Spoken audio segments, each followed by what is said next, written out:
अस्सलामुअलैकुम। छोटे शहरों की बड़ी खबरों और बड़े शहरों के अहम इश्यूज़ के साथ प्रोग्राम दिन भर से मैं हूं ज़ैनब जतोई।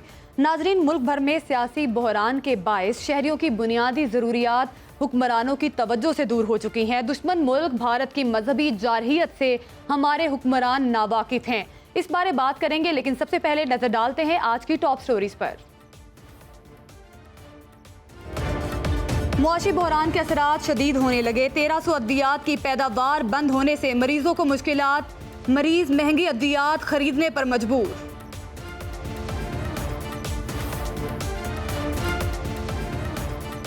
मीठे पानी के नाम से मंसूब शहर खुशाब में इंतजामी नाअहली, शहरी साफ पानी की बूंद बूंद को तरस गए। शकरगढ़ में फिल्ट्रेशन प्लांट नाकारा।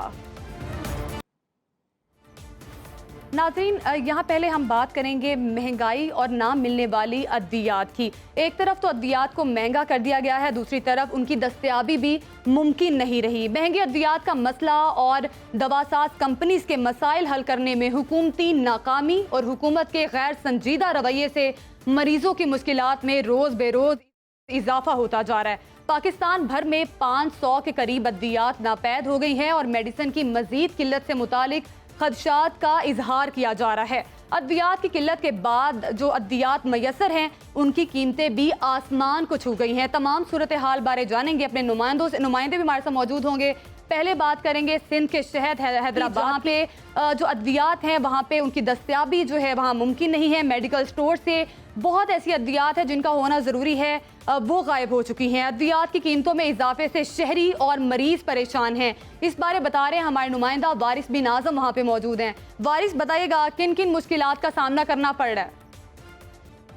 दीगर शहरों की तरह हैदराबाद में भी जो है अद्वियात की इस वक्त किल्लत है। मुख्तलिफ किस्म की अद्वियात होती है जिनमें जान बचाने वाली भी अद्वियात हैं, वो हैदराबाद में इस वक्त शॉर्ट है। दिमागी झटकों की एक टैबलेट होती है, वो अमूमी तौर पर जो उसका पैकेट था वो 10 गोलियों का जो पैकेट था वो 400 रुपये में मिल जाता था। ताम वो पैकेट है वो मार्केट में तो मौजूद नहीं है, ताम वो ब्लैक में जो है डबल कीमत पर 750 से 800 रुपये का फरोख्त हो रहा है। इसी तरह जो बुखार की एक टैबलेट है वो भी इस वक्त शॉर्ट है। इसके अलावा जो दीगर टैबलेट्स हैं, ब्लड प्रेशर की टैबलेट्स हैं, उनकी कीमतों में भी खाते हुआ इजाफा हुआ है। जो पेट के दर्द के दौरान एक महलूल इस्तेमाल किया जाता था वो भी 12 से बढ़कर 18 का हो गया है। तमाम तर सूरत हाल पर जो है शहरी खासे परेशानी का शिकार है। शहरियों का यही कहना है कि जो महंगाई इस कदर है कि अगर इस दौरान इनके घर में कोई फर्द जो है बीमार हो जाता है तो इसके बायस जो इनके घर का जो है सारा बजट ही आउट हो जाता है, जिसके बायस जो है शदीद जो है किस्म की परेशानी का शिकार है। शहरियों का हुकूमत पाकिस्तान से यही मुतालबा है कि एक तो अद्वियात की जो कीमतें बढ़ी हैं इसे पूरी तौर पर कम किया जाए, इसके अलावा जो अद्वियात की जो किल्लत है इस पर भी पूरी तौर पर काबू पाया जाए। जी नाजरीन, शहरी जो हैं वो अद्वियात की अदम दस्तयाबी की वजह से काफ़ी परेशान नज़र आ रहे हैं। मुल्क भर की तरह कराची की बात की जाए तो वहाँ पे भी अद्वियात की कीमतें आसमान से बातें कर रही हैं। बेशतर अद्वियात मार्केट से गायब हैं और ब्लैक मार्केट में फ़रोख्त की जा रही है। ये सबसे बड़ी और तशवीशनाक बात है। इस पे बात करते हैं। राव अफनान हमारे साथ मौजूद हैं। जी राव अफनान, बताइएगा, पहले तो अद्वियात जो है वहाँ पे दस्तयाब नहीं है और जो दस्तयाब हैं उनकी ब्लैक में फ़रोख्त की जा रही है, क्या अपडेट्स हैं आपके पास? अद्वियात की कीमतें आसमान से बातें कर रही हैं और हुकूमत जो है वो अद्वियात की कीमतों को कंट्रोल करने में और बहरान को कंट्रोल करने में मुकम्मल तौर पर नाकाम नजर आ रही है। गुज़श्ता दिनों पाकिस्तान फार्मास्यूटिकल मैन्युफैक्चर एसोसिएशन और हुकूमत पाकिस्तान के दरमियान मुआहदे होते रहे, फिर 18 अद्वियात की कीमतों में इजाफा किया गया। लेकिन कराची के मेडिकल स्टोर की सूरत हाल बताऊँ तो तमाम ही अद्वियात की कीमतों में इजाफा हो चुका है। पहले जो है वो प्राइस लिस्ट जो है वो मेडिकल स्टोर पर दी जाती थी। कंपनी और मेडिकल स्टोर्स फार्मासिस्ट जो है उनके दरमियान राब्ता भी होता था कीमतों के हवाले से, लेकिन अब मुंह मांगी दामों पर जो है वो अद्वियात फरोख्त की जा रही हैं। दूसरी जानिब जो है वो एंटी डिप्रेशन की मेडिसिन हो, कैंसर की अद्वियात हो, उसी के साथ साथ पेन किलर्स हो, MRI CT स्कैन्स की अद्वियात हो, मिर्गी के मरीजों की अद्वियात हो, ये तमाम मुकम्मल तौर पर मार्केट से गायब है। तो अफरा तफरी का आलम है, मरीज खासा परेशान है और हुकूमत है कि नोटिस ही नहीं ले रही। जी नाजरीन, मरीज परेशान है, मुंह मांगे दामों अद्वियात जो हैं फरोख्त की जा रही हैं। पाकिस्तान के दीगर इजला की तरह पेशावर में भी अद्वियात की किल्लत से मरीजों को मुश्किलात का सामना है। अद्वियात की कीमतों में इजाफा और किल्लत बारे जानेंगे। हमारे नुमाइंदा हमारे साथ मौजूद हैं काशिफ अजीज। काशिफ, बताइएगा क्या अपडेट्स आपके पास, क्या सूरत हाल आप देख रहे हैं?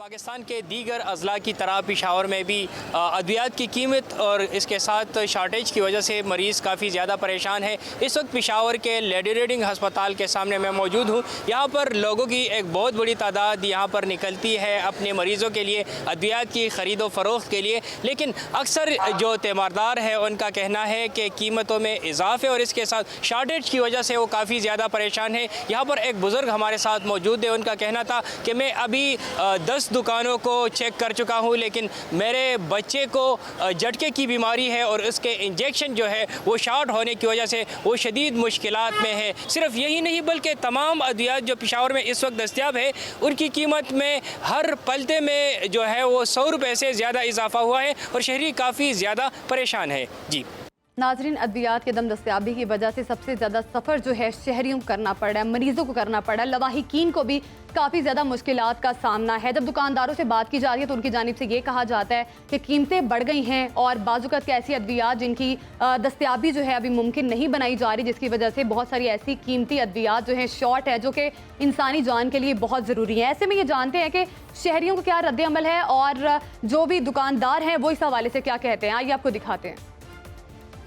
है ना वो बिल्कुल ही आउट हो गया। 2-3 रुपए की टेबलेट थी, आज वो इतनी महंगी हो गई है जो गरीब से पहुंच से दूर हो गई है। गरीब आदमी दवाइयाँ ले या खाना खाए, क्या करे? एक वक्त की रोटी खाता है, 2 वक्त की रोटी नहीं खाता है। गरीब आदमी के साथ जुल्म हो रहा है, दवाइयाँ महंगी हो रही हैं। दवाई बहुत महंगी है, हमारे वसाइल नहीं जो हम दवाई खरीद करें या खाना खाएं या बच्चों को खिलाएं। हुकूमत को चाहिए कि दवाई की कीमतें कम करे। दवा के पैसे किसके पास नहीं है, कोई डॉक्टर का फीस नहीं हो सकता, इस हुकूमत में रिलीफ नहीं है। जिसको एक गोली चाहिए उसको बोलते पूरा पैकेट देंगे। हुकूमत तो सो रही है और इनको भी सोने दे रही है, इनको मजे लगे हुए। एक आई ड्रॉप है 1100 पर मिल रहा था, अब ये 1600 से ऊपर मिल रहा है। पेशेंट आते हैं एक महीने दवाई लेते थे, वो 2 दिन की मांग रहे हैं। हर चीज़ के प्राइस दिन ब दिन बढ़ते जा रहे हैं। जो 200 रुपए की चीज़ है वो 250 की 265 की हो गई। थोड़ी महंगाई को कंट्रोल किया जाए, गरीब का थोड़ा एहसास किया जाए। सिटी स्कैन और MRI के आइटम तो आ ही नहीं थे, शॉर्ट है। जो 4000 की चीज़ अभी 7000 में भी नहीं मिल रही। 14 की पैकिंग थी, 21 की कर दी, किसी के डब्बे का कलर चेंज कर दिया और रेट बढ़ाना। कीमतें भी दिन ब दिन बढ़ती जा रही हैं, रेट ऊपर चले गए, डबल रेट हो गए। रॉ मटेरियल शॉर्ट है, डॉलर वगैरह का भी मसला है कि बाहर से इम्पोर्ट एक्सपोर्ट बंद हुई है। जो आइटम 300 में था वो 2-3 महीने बाद आती है 600-700 रुपए में आती है। जरूरी मेडिसिन जो भी है वो शॉर्ट है जी। शहरियों की जानिब से हुकूमत से इल्तजा की जा रही है कि अद्वियात की कीमतों को कम किया जाए ताकि अद्वियात की दस्तयाबी जो है मुमकिन बनाई जा सके। मुख्तलिफ किस्म की अद्वियात की किल्लत से लाहौर में मरीजों को किन मुश्किलात का सामना है, इस बारे जानेंगे। हमारे साथ मौजूद है हमारी नुमाइंदा दुआ शकील पराचा। दुआ, बताइएगा क्या कहना है लाहौरियों का? मैं मौजूद हूँ एक मेडिकल सेंटर के बाहर। अगर बात की जाए तो किल्लत काफ़ी ज़्यादा जो है अद्वियात के अंदर देखी जा रही है। दवाइयों की अगर बात की जाए तो टीबी की दवाइयाँ जो हैं काफ़ी शॉर्ट हुई हैं। टीबी के अलावा कोलेस्ट्रॉल हो गई, पैनाडोल वगैरह काफ़ी शॉर्ट हुई हैं। फ्लू की जो है जो आम बीमारी है, आम दिनों के अंदर सबको होता है फ्लू वगैरह, उसकी दवाइयाँ काफ़ी जो है उसकी शॉर्टेज देखने को मिल रही है। सुना यही जा रहा है, दुकानदारों का भी यही कहना है कि पीछे से सप्लाई का काफ़ी ज़्यादा मसला देखने को मिल रहा है और काफ़ी अरसे से ये शॉर्टेज है। ये नहीं कि 1-2 महीने से, 3-4 माह से ये शॉर्टेज देखने को मिल रही है और कोई इतना जो है इसके ऊपर स्टांस लेने को जो है नहीं मिल रहा, सुनने को नहीं मिल रहा कि कोई स्टांस इसके ऊपर लिया जा रहा है। काफ़ी ज़्यादा मुश्किलात पेश आ रही हैं, मरीज़ काफ़ी परेशान हैं और दुकानदार भी काफ़ी परेशान हैं कि वो कहते हैं कि हमारी सेल नहीं होती, लोग जो है उनके पास आते नहीं हैं। ऑल्टरनेट तो जाहिर है मौजूद हैं उनकी दवाइयों के, लेकिन वो असरअंदाज नहीं रखते जो उनकी असल जो है मदर कंपनी उनकी रखती है और काफ़ी ज़्यादा मुश्किलात है, यही कहना है उनका। नाजरीन, कहीं मेडिसिन नापैद हैं तो कहीं मेडिसिन की कीमतें आसमान से बातें कर रही हैं। ऐसे में बात करेंगे फैसलाबाद की, वहाँ पर क्या सूरत हाल है, वहाँ के शहरियों को किन किन मुश्किलात का सामना करना पड़ा है। वहाँ पर मौजूद है हमारे नुमाइंदा हैं ब्यूरो चीफ शहरोज इबाद। शहरोज, बताइएगा क्या अपडेट्स आपके पास फैसलाबाद के हवाले से, किन किन मुश्किलात का सामना करना पड़ रहा है फैसलाबाद में लोगों को? अद्वियात की कीमतों में इजाफे और शॉर्टेज के हवाले से तो फैसलाबाद में भी यही सूरत हाल है। हर अद्वियात की जो कीमत है वो बढ़ती जा रही है और ना सिर्फ कीमतें बढ़ रही हैं बल्कि जो अद्वियात की कमी है वो भी अभी तक बरकरार है। मैं एक मेडिकल स्टोर के अंदर मौजूद हूँ और यहाँ पर जब हमने जानने की कोशिश की तो ये बताया गया कि कोई दवाई ऐसी नहीं है जिसकी कीमत में इजाफा नहीं हुआ। तमाम मेडिसिन जो है वो इस वक्त बढ़ चुकी हैं। अगर कोई 75 रुपये का सिरप था तो वो इस वक्त 100 से उसकी कीमत जो है बढ़कर 120 और 130 रुपये तक जो है वो पहुँच गई है। अगर हम बात करें शॉर्टेज की तो इस वक्त पैनाडोल भी दस्तयाब नहीं है। इसके अलावा जो इंसुलिन इस्तेमाल होती है शुगर के लिए वो भी नहीं मिल रही है। इसके अलावा खांसी के मुख्तलिफ सिरप सिरप जो है वो दस्तियाब नहीं है और दर्दों की मुख्तलिफ गोलियाँ जो हैं वो भी अवेलेबल नहीं है। अब देखना यह है कि हुकूमत इस इशू को किस तरह सॉल्व करती है, किस तरह इस पर जो है काबू पाती है और अद्वियात की कीमतें किस तरह कम होती हैं और कम होने के साथ साथ जो शॉर्टेज है उसको ख़त्म किया जाए ताकि आम आदमी। नाजरीन, अद्वियात की शॉर्टेज है और ये भी बताया जा रहा है कि जान बचाने वाली 2500 अद्वियात ऐसी हैं जिनकी अदम दस्तयाबी है। कहीं पे मेडिसिन मौजूद हैं, कहीं पे नापैद हैं। मेडिसिन की कीमतें आसमानों से बातें कर रही हैं और अद्वियात साज कंपनीज की जानिब से हुकूमत पर अद्वियात की कीमतें बढ़ाने के लिए दबाव भी बढ़ाया जा रहा है। अब तो ज़ख़ीरा की गई अद्वियात भी दुकानों से ख़त्म हो चुकी हैं। ना नई अद्वियात बनेंगी और ना ही मरीजों को दस्तयाब होंगी। कौन इसकी जिम्मेदारी कबूल करेगा? हुकूमत की जानिब से यह कहा जाता है कि हमारे पास कोई और ऑप्शन नहीं है महंगाई बढ़ाने के अलावा। इन तमाम तर चीज़ों पर बात करेंगे। हमने इस पर एक रिपोर्ट तैयार की है, रिपोर्ट देखिए। पाकिस्तान में इक्तिसादी बहरान के बाइस दवासाज कंपनियों ने पैदावार रोक दी। किल्लत की शिकार अद्वियात की तादाद 500 से बढ़कर 1300 हो गई। दवासाज कंपनियों ने इक्तिसादी बहरान के सबब रोकी गई 1300 अद्वियात मालिक्यूल्स की फहरिस्त ड्रग रेगुलेटरी अथॉरिटी पाकिस्तान को जमा करा दी। इस्लामाबाद में वजीर खजाना इसहाक डार के साथ आला सतह इजलास में दवासाज कंपनियों ने 100 से जायद चीफ एग्जीक्यूटिव अफसरों ने सूरत हाल के मुतालिक वजीर खजाना को खबरदार किया है। आने वाले दिनों में किल्लत का शिकार अद्वियात की तादाद 2500 तक बढ़ सकती है, क्योंकि दवासाज कंपनियों ने अद्वियात की पैदावार रोक दी है और ड्रैप को खत लिखकर आगाह कर दिया गया है। पाकिस्तान में दवासाजों की नुमाइंदा तंजीम फार्मास्यूटिकल मैन्युफैक्चरर्स एसोसिएशन के मरकजी चेयरमैन सैयद फारूक बुखारी का कहना है, दवासाजी की सनत ने 12 वफाकी हुकूमत और ड्रैप से दरख्वास्त की है कि महंगाई की मौजूदा सूरत हाल के मुताबिक अद्वियात की कीमतें तय करने की इजाज़त देकर ठोस इक़दामात उठाएं। इस पर तवज्जो ना दी गई तो दवा साजी की सनत का खात्मा नागुज़ेर होगा। इनका मजीद कहना है 140 फार्मास्यूटिकल कंपनियों ने पैदावार बंद कर दी है। यंग फार्मासिस्ट एसोसिएशन पाकिस्तान की तर्जमान नूर महर ने भी अद्वियात की किल्लत तशवीशनाक हद तक पहुँचने की तस्दीक की। इनका कहना है मरीजों को इनकी इस्तात के मुताबिक महफूज और मुअस्सर इलाज तक रिसाई से इनकार इंसानी हकूक की खुल्लम खुला हिलाफ वर्जी है। इस संगीन सूरत हाल की जिम्मेदारी वफाकी हुकूमत और ड्रैप है।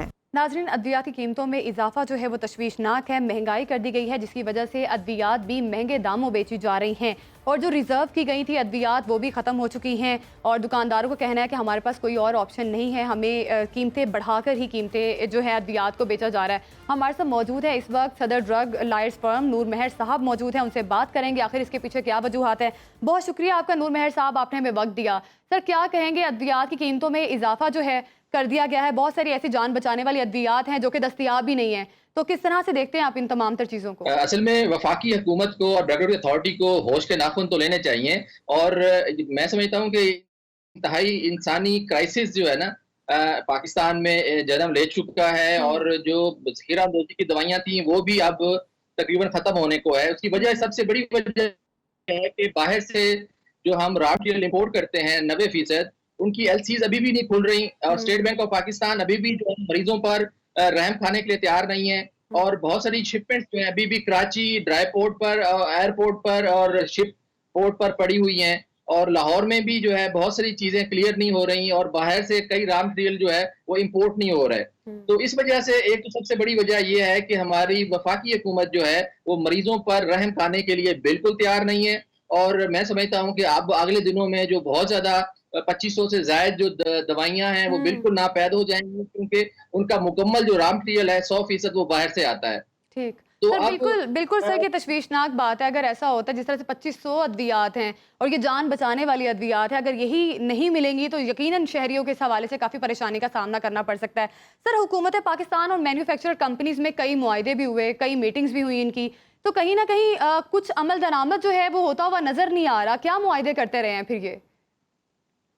देखिए, नवंबर 2022 को जो है एक कमेटी बनी थी जिसमें फार्मास्यूटिकल्स के भी लोग थे और गवर्नमेंट के लोग भी थे, लेकिन उस कमेटी की जो है कोई एक इजलास भी नहीं हो सका। बिल्कुल, बस होगा भी सही तो कमेटी होगी और अमली तौर पे जो रिलीफ है आम आदमी मरीज को जो है मरीज की जेब पे जो है वो खुलेआम डाका पड़ रहा है और वफाकी हुकूमत और सूबाई हुकूमतें जो है वो बिल्कुल नींद में बल्कि इंतहाई जाहिलाना और मैं समझता हूँ कि इंतहाई गफलत का शिकार हैं। तो इसका हिसाब तो जो है वो इनको देना पड़ेगा। मैं समझता हूँ कि मरीजों को बचाना जो है अब एक जहाद के तौर पे जो है सोचना पड़ेगा, और जरूरी है कि पाकिस्तान में मरीजों की हालत ज़ार पर रहम किया जाए, और ख़ास तौर पे जो हेपरीन इंजेक्शन है वो भी नहीं मिल रहा, और ख़ास तौर पे प्रोपोफॉल जो एनेस्थीसिया में जो मर्ज का जब खास इलाज करने के लिए और सर्जरी करने के लिए यूज होता है वो नहीं मिल रहा, और खासतौर पे पैराडोल का भी जो रॉ मटेरियल है वो सही तरह नहीं आ पा रहा, और पैराडोल शहरों में महंगी होने के बावजूद भी जो है वो नहीं मिल पा रही, और बहुत सारी जो सस्ती दवाइयां हैं, इवन के गायनी में जो फोलिक एसिड है वो तक जो है वो नायाब हो चुका है, और खासतौर टीबी की दवाइयां जो है वो नहीं मिल रही। इसकी सबसे बड़ी वजह ये है कि हमारे इंस्पेक्टर जो है वो फील्ड में जाके एक तो ये नहीं कर रहे, और खासतौर पे जो इसाक डार साहब हैं वो फार्मास्यूटिकल कंपनी के जो है मसाइल हल नहीं कर पा रहे। यकीनन सर, कहीं ना कहीं ये हुकूमत की नाहली है। वफाकी हुकूमतें क्या इस पे कर रहे हैं, सूबाई हुकूमतों को इस पे तवज्जो देनी चाहिए। बड़ा ये क्रिटिकल इशू है। अगर देखा जाए, अगर अद्वियात की दस्तयाबी नहीं होगी तो यकीनन मरीजों को बचाना भी मुश्किल होगा। गवर्नमेंट अस्पताल हैं जहाँ पे अद्वियात फराहम की जाती है मरीजों को, अगर वहाँ पे बेसिक अद्वियात जो है, जिस तरह आप बता भी रहे हैं, बुखार की अद्वियात है, गला खराब होने की अद्वियात, और बहुत सारी ऐसी दीगर अद्वियात हैं जिनकी दस्तयाबी को मुमकिन बनाना सबसे ज्यादा जरूरी है। बिल्कुल सर, जानों की परवाह नहीं करना चाह रही। श्रीलंका में जब डिफॉल्ट किया तो उनके पास जो है $2 अरब बचे थे, तो उसमें से 50 करोड़ उन्होंने डिफॉल्ट के टाइम पे भी अद्वियात के बारे में रखे उन्होंने, और अद्वियात उन्होंने जो है उसको सेफ रखा और मटेरियल्स पे सेफ रखा। लेकिन यहाँ पे सूरत हाल जो है इंतहाई संगीन हो चुकी है, और हुकूमती इदारे जो है इंतहाई बेहिस्सी का शिकार है। इसका हल तो ये है कि एलसीज जो है फौरी तौर पे खोलनी चाहिए। दवाई के बगैर जब लाइफ लाइन नहीं होगी, जान बचाने वाली अद्वियात नहीं होंगी, जब जान ही नहीं होगी तो फिर जिसके प्यारा जो है अल्लाह ना करे कि किसी को मजीद दिल का दौरा पड़े या सर्जरी की जरूरत हो, अब नहीं मिल रही, तो वो हुकूमत के बारे में, रियासत के बारे में क्या सोचेगा। तो मैं समझता हूँ कि एलसीज का ना खुलना स्टेट बैंक पाकिस्तान और हुकूमत की जो तरजीह है इसाक डार साहब की, और उनका इस तरह जो है ना इस चीज से बेहिसी का मुजाहरा करना जो है मैं समझता हूँ तकलीफदेह है। और हमें हमने देखा है कि इसहाक डार साहब बहुत बड़ी बातें भी करते हैं कि वो इंसानियत के लिए बड़ा दर्द रखते हैं, तो ऐसे में इसहाक डार साहब की परफॉर्मेंस नजर आ नहीं रही।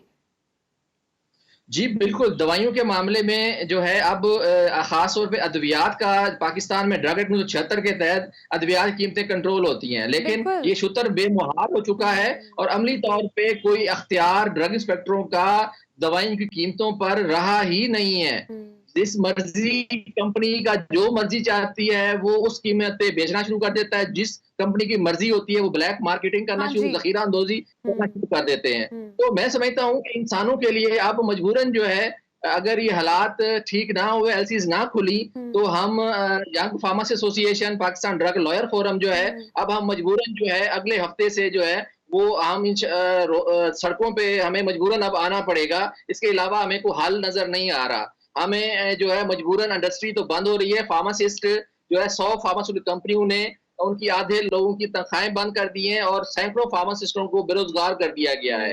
तो मैं समझता हूँ कि ये सिर्फ इंसानी से ज्यादा जो है इंसानों की जान बचाना तो मसला ही है, और हर खास तौर पे हम 65 मुल्कों में जो दवाइयां एक्सपोर्ट करते थे वहां से हम एक्सपोर्ट भी नहीं कर पा रहे। फार्मास्यूटिकल जो है वो एक्सपोर्ट बेस्ड कंपनीज हैं, उसके लिए भी जो है हुकूमत कुछ नहीं कर पा रही। तो मैं समझता हूँ कि अगर ये बेहिसी जारी रही और ये जो अब मरीजों की अमवात होगी ये गवर्नमेंट के गले पर होगी, उनकी गर्दन पर होगी, तो मैं समझता हूँ कि इस तरह के इकदामात मरीज कुछ इकदामात हुकूमत को यकीनन इस हवाले से इकदामात जो हैं वो करने की जरूरत है। एलसीज खोलनी चाहिए हुकूमत को, और आपने भी जैसा कहा कि अगर तवज्जो नहीं देगी तो यकीनन एहतजाज भी किया जा सकता है आप लोगों की जानिब से। बहुत शुक्रिया आपका नूर मेहर साहब, आप हमें इस हवाले से बता भी रहे थे। नाजरीन, प्रोग्राम में दीगर इशूज़ पर भी बात करेंगे, लेकिन अभी चलते हैं एक शॉर्ट ब्रेक पर, हमारे साथ ही रहिएगा।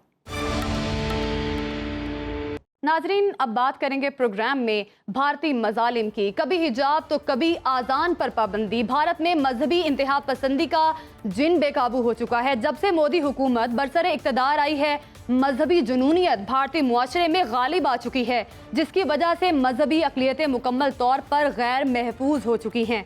आसाम के वज़ीर आला ने मुस्लिम दुश्मनी की तमाम हदें पार करते हुए रियासत आसाम में तमाम मुस्लिम मदारिस बंद करने का ऐलान कर दिया गया है, और एक एक रैली से खिताब करते हुए भारतीय रियासत आसाम के इंतहा पसंद हिंदू वजीर आला हेमंत बिस्वा शर्मा का कहना है कि मैंने आसाम में 600 मदरसे बंद करा दिए हैं और बाकी तमाम मदरसों को भी बंद कर देंगे क्योंकि मुसलमानों के ये मदारिस हिंदू तहजीब के लिए खतरा हैं। बीजेपी के रुकन असम्बली बसुंगुदा पटेल पंतेल ने भी एक तकरीब से खिताब करते हुए कहा कि अगर रियासत कर्नाटक में बीजेपी की हुकूमत आ गई तो हम भी हेमंत बिस्वा शर्मा की तरह तमाम मदारिस बंद कर देंगे। भारतीय हुकूमत की अक़लियतों से नारवा सलूक से तंग सिख खालिस्तान की आज़ादी के लिए मुतहरिक हो चुके हैं। ऑस्ट्रेलिया के शहर ब्रिस्बेन में खालिस्तान की आज़ादी के रेफरेंडम में हज़ारों सिखों ने शिरकत की है।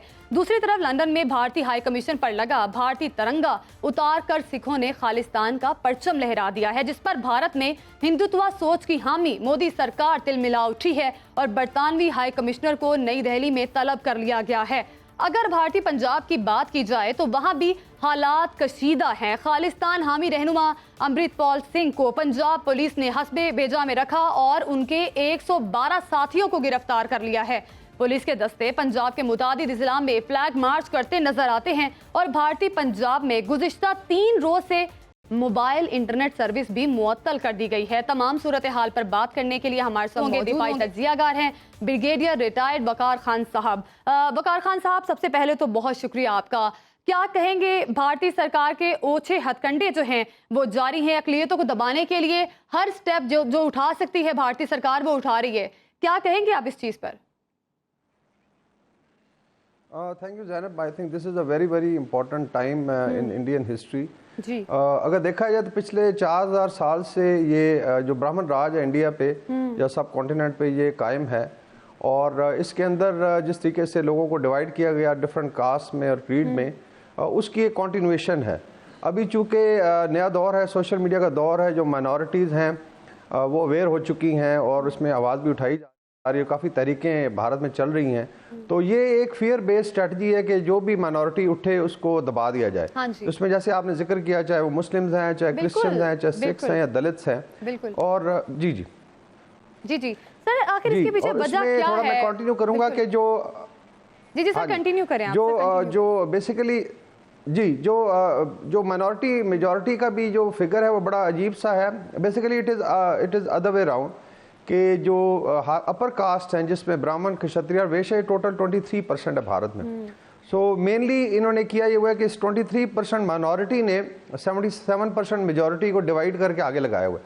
सो ये एक आई थिंक बहुत बड़ा अलमिया है भारत का कि मेजॉरिटी ऑफ पॉपुलेशन जो है वो सप्रेस किया गया उसको। और इसके अंदर जो है वीटी राजशेखर हैं दलित वॉइस के, उनका बड़ा मशहूर मकूला है कि दलित जो तकरीबन 18 से 20% है भारत के और करोड़ों में है, उन्होंने ब्राह्मण को अपने कंधे पे उठाया हुआ है और इस तरीके से ब्राह्मण को वो फैसिलिटेट भी करते हैं। लेकिन अभी जो अवेयरनेस है आई थिंक माइनॉरिटीज़ में और बाकी जो प्रेस कम्युनिटीज़ हैं वो अभी उसका एक ऐसा लेवल आ चुका है कि यूथ स्पेशली वो बोल भी रहा है और वो तहरीक भी चला रहा है। तो भारत को इसमें आई थिंक बहुत बड़े चैलेंजेस का आगे जाके सामना करना पड़ेगा। बिल्कुल सर, बहुत बड़े चैलेंजेस का सामना करना पड़ सकता है भारत को। भारत की जानिब से मिनॉरिटीज़ को दबाने के लिए जो कैंपेन शुरू की गई है, मदारिस बंद किए जा रहे हैं, कभी हिजाब पर पाबंदी लगा दी जाती है, कभी अजान पर पाबंदी लगा दी जाती है। तो भारत के जो ओछे हथकंडे हैं भारत इस्तेमाल कर रहा है, ये जारी हैं। तो सर पहले जो भारतीय लीडर थे वो ये कहा करते थे कि हम लोग कोई भी हमारा जो है कोई सरकारी मजहब नहीं होगा, लेकिन अब भारतीय सरकार चाहती है कि वहाँ पर सिर्फ हिंदुत्व का राज हो। तो सर इस पर आप क्या कहेंगे? जी, जो मुस्लिम सप्रेशन है और ऑपरेशन है इसकी दो स्ट्रीम्स हैं। एक तो तकरीबन 20 से 25 करोड़ मुसलमान हैं जो मेन स्ट्रीम या मेन लैंड भारत में रहते हैं, और फिर ऑक्यूपाइड कश्मीर इंडियन और illegally occupied Jammu and Kashmir के इलाका है जहाँ पे फिर तकरीबन 1 करोड़ तादाद है मुसलमानों की। तो ये दो डिफरेंट मुस्लिम कैटेगरीज हैं जिनको प्रेस किया जा रहा है, क्योंकि कश्मीर में जो है मुसलमानों ने फिजिकली रजिस्ट किया है, इनको फाइट किया है। तो इनको ये ख़तरा है कि ये वाली जो आई वुड से ट्रेंड है या अंडरस्टैंडिंग है ये बाकी मेनलैंड इंडिया में ना आ जाए। जो मेनलैंड इंडिया में मुस्लिम है जो तकरीबन मैंने जिक्र किया 20 से 25 करोड़ है, और वो इंटेलेक्चुअली तो फाइट कर रहे हैं लेकिन फिजिकली अभी तक उस तरह रेजिस्टेंस नहीं आई जिस तरह सिख कर रहे हैं या कश्मीरी मुस्लिम्स हैं। तो ये एक बहुत बड़ा खौफ है इनको। उसके अलावा मुस्लिम हिस्ट्री में ये एरिस्टोक्रेट क्लास रही है। आपको पता है कि 800 से 900 साल की इनकी रूल की हिस्ट्री है। तो एक इन्फीरियरिटी कॉम्प्लेक्स भी है कि इस कौम को तो हर सूरत में दबाया जाए ताकि जो है इनको थ्रेट क्रिएट ना हो। और इसी में आप अगर देखें डिफरेंट कैंपेन्स हैं, बेटी बचाओ है, इस तरह गौ रक्षा है, और अभी अजान पे पाबंदी, उसके बाद हिजाब पे पाबंदी।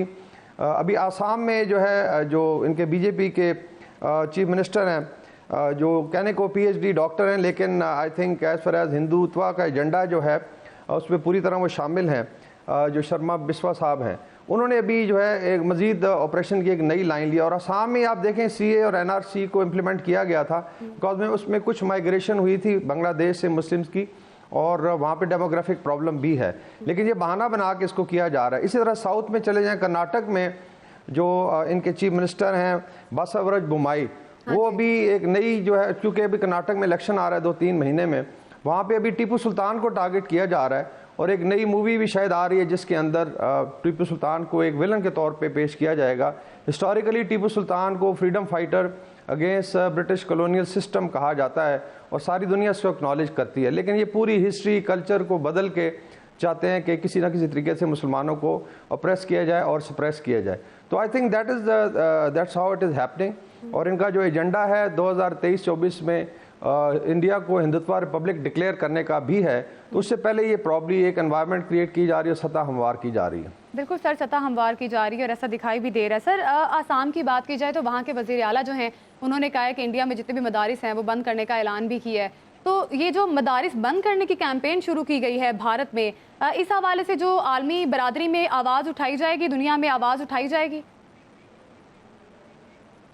जी, इसमें सबसे पहले तो इंडियन मुस्लिम्स का अपना फ़र्ज़ बनता है कि वो इसमें शामिल हों। फिर पाकिस्तान, चूँकि हमारी हर लिहाज से एक एफिलिएशन है, और इंडियन मुस्लिम पे जब भी ऑपरेशन हुआ है पाकिस्तान ने आवाज़ उठाई है। इसके अलावा मुस्लिम डायस्पोरा है जो मिडल ईस्ट में है, जो वेस्ट में रहता है, ऑस्ट्रेलिया में है, नॉर्थ अमेरिका में, and they are spread around entire globe. तो उसमें स्पेशली जो केरला के मुस्लिम्स हैं उनकी बहुत बड़ी तादाद है, and they are doing very well. तो ये उनका फ़र्ज़ बनता है कि तमाम फोरम्स पे इसको उठाएं। अभी मैंने देखा है कि वेस्टर्न मीडिया में भी इस चीज़ पे बातचीत होना शुरू हुई है। अभी रिसेंटली एक न्यूयॉर्क टाइम में आर्टिकल आया था, जो कि आई थिंक एक हिंदू राइटर हैं, उन्होंने लिखा था। इवन वो फील कर रहे हैं कि इस तरीके से भारत आगे नहीं चल सकता, और जो बीजेपी का एजेंडा है इसको रोकने की ज़रूरत है। इसी तरीके से जो राहुल गांधी की भारत जोड़ो यात्रा चली, उसमें भी ये सारी चीज़ें हाईलाइट की गई।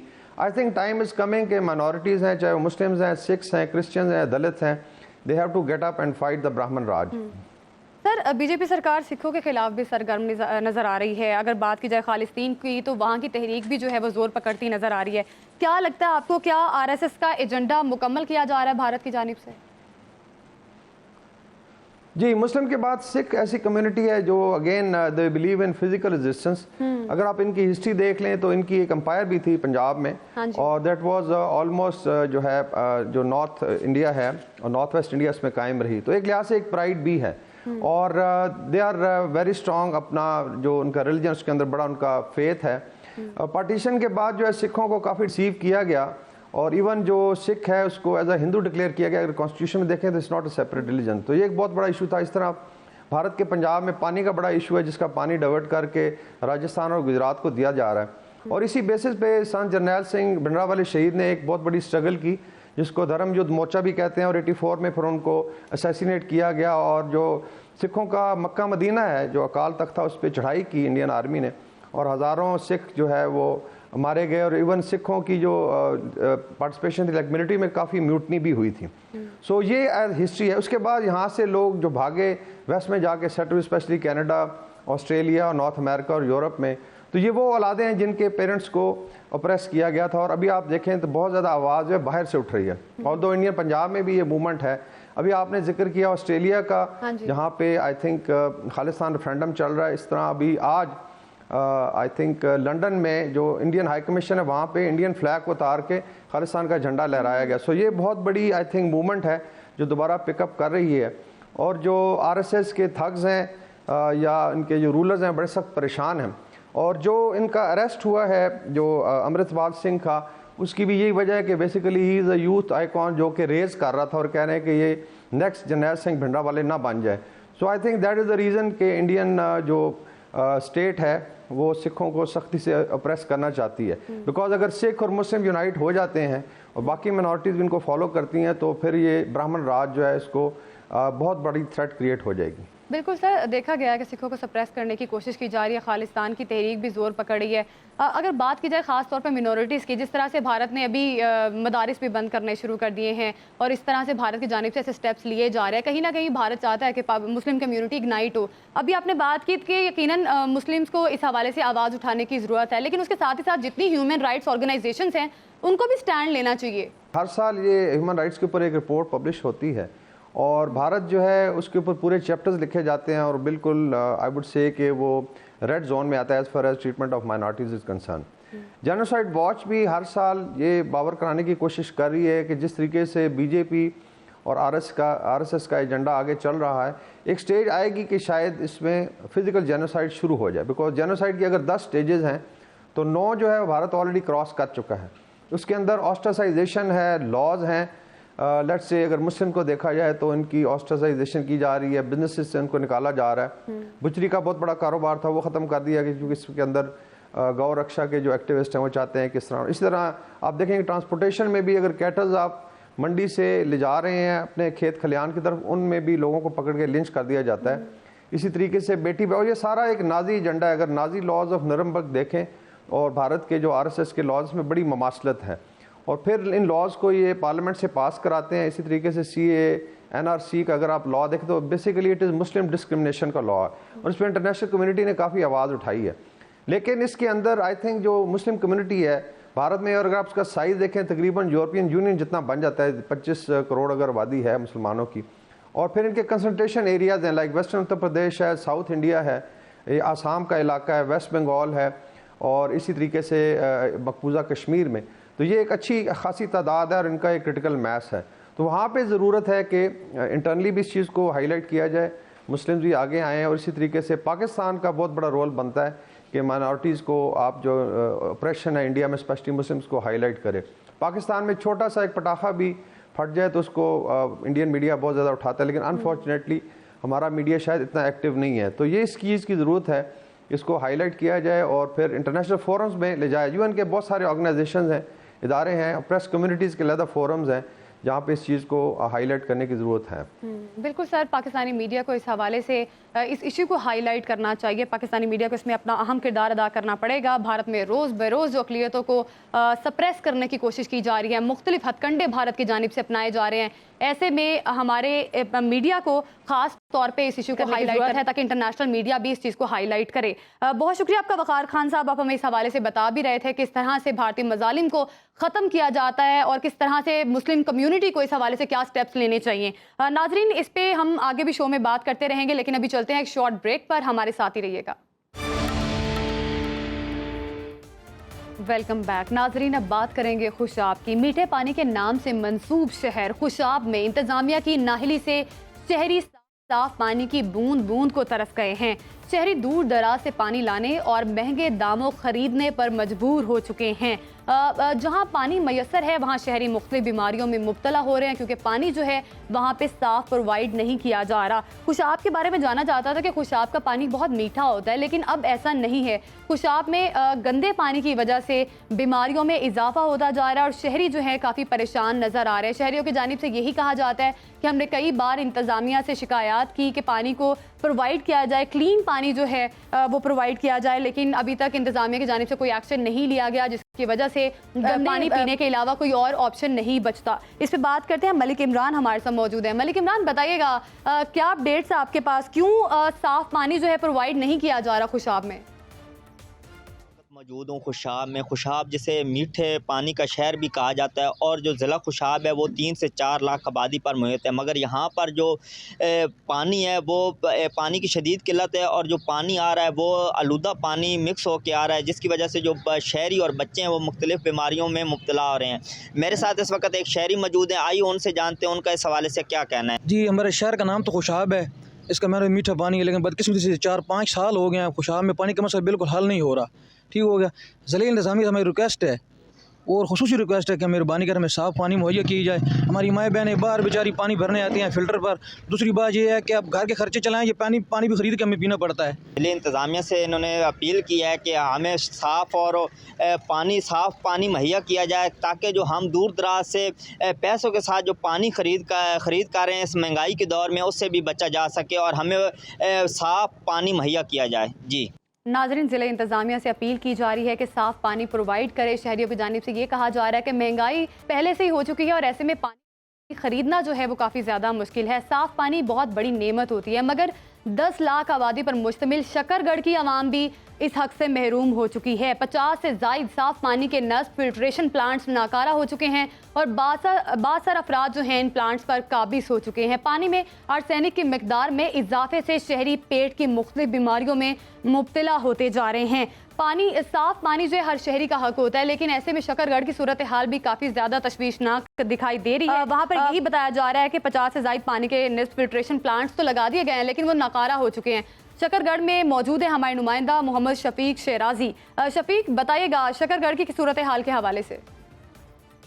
एक नेमत है। 10 लाख से ज़ायद आबादी पर मुश्तमिल तहसील शकरगढ़ के अफराद पीने के साफ़ पानी से महरूम है। चाकमरू में 50 से ज़ायद फिल्ट्रेशन प्लांट्स लगाए गए, जिनमें से अक्सर फिल्ट्रेशन प्लांट्स नकारा हो चुके हैं। नकारा फिल्ट्रेशन प्लांट से चोर कीमती सामान, नल और मोटरें तक ले उड़े हैं। बासर अफराद की जानब से इन फिल्ट्रेशन प्लांट्स पर कब्ज़ा है। अगर बात की जाए फ़ाल फिल्ट्रेशन प्लांट्स की, तो फ़ाल फिल्ट्रेशन प्लांट्स में आर्सेनिक की तादाद ज़्यादा होने की वजह से लोग पेट की मुख्तलिफ बीमारियों में मुब्तला हो रहे हैं।